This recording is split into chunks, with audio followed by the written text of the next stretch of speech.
दोस्तों आज हम आपको बताने वाले हैं आरसीएम बिजनेस का मार्केटिंग प्लान बहुत ही इजी तरीके से। तो चलिए आज के इस वीडियो को शुरू करते हैं। दोस्तों अगर हम लोग इस दुनिया में आए हैं तो अपने भरण पोषण के लिए हमें कोई ना कोई काम करना पड़ेगा।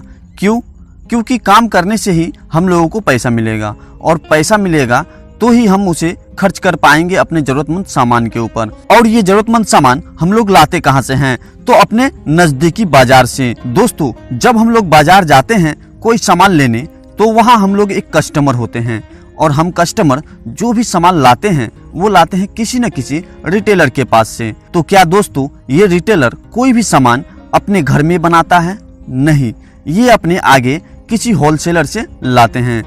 और ये होलसेलर भी अपने घर में सामान नहीं बनाता है, ये भी अपने आगे डिस्ट्रीब्यूटर से सामान को लाते हैं। और ये डिस्ट्रीब्यूटर भी अपने से आगे C&F एजेंसी से सामान को लाते हैं। और ये C&F एजेंसी सामान कहाँ से लाते हैं? तो ये लाते हैं फैक्ट्री से। तो दोस्तों ये है एक प्रोडक्ट सप्लाई चेन जिसके माध्यम से कोई भी सामान फैक्ट्री से हम कस्टमर तक पहुंचता है।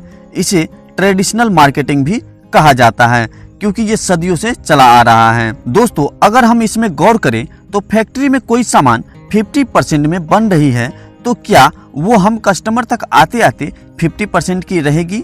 जी नहीं, उस सामान की कीमत 2 गुनी या उससे ज्यादा भी हो सकती है।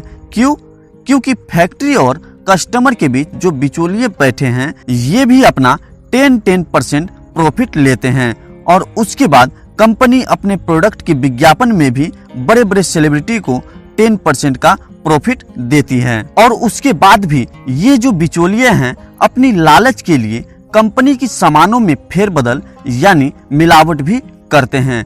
यानी हम कस्टमर तक कोई भी सामान महंगा भी आता है और शुद्धता की कोई गारंटी नहीं होता। इसलिए इस सिस्टम में परिवर्तन किया गया।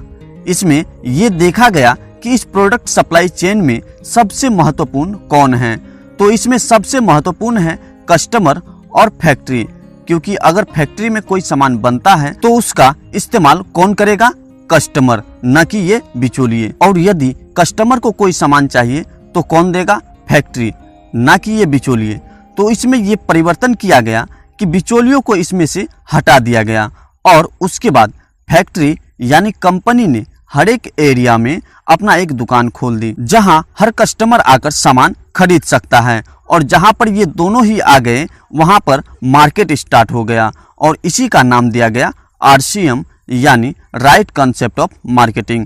और इस सिस्टम को डायरेक्ट सेलिंग सिस्टम भी कहते हैं। और अगर हम बात करें इसके फायदे की तो पहला फायदा ये है कि हमें यहाँ 100% शुद्ध प्रोडक्ट मिलती है। क्योंकि जब बिचौलिए ही नहीं है तो मिलावट की कोई गुंजाइश भी नहीं है। उसके बाद यहाँ आपको मिलता है पक्का बिल। यदि आप इस सिस्टम से यानी RCM बिजनेस से 1 रुपए का भी सामान लेते हैं तो आपको मिलेगा पक्का बिल। उसके बाद आपको मिलेगा MRP का 10% से 20% तक का कैश डिस्काउंट। उसके बाद RCM में आपको मिलता है 30 दिन की मनी बैक गारंटी। उसके बाद सबसे बड़ा फायदा ये है कि यहाँ आपको 10% से 45% तक का कैशबैक मिलेगा आपके बैंक अकाउंट में। दोस्तों आपको ये वीडियो कैसा लगा कमेंट करके जरूर बताना और हमारे इस चैनल को लाइक शेयर एंड सब्सक्राइब जरूर कर देना।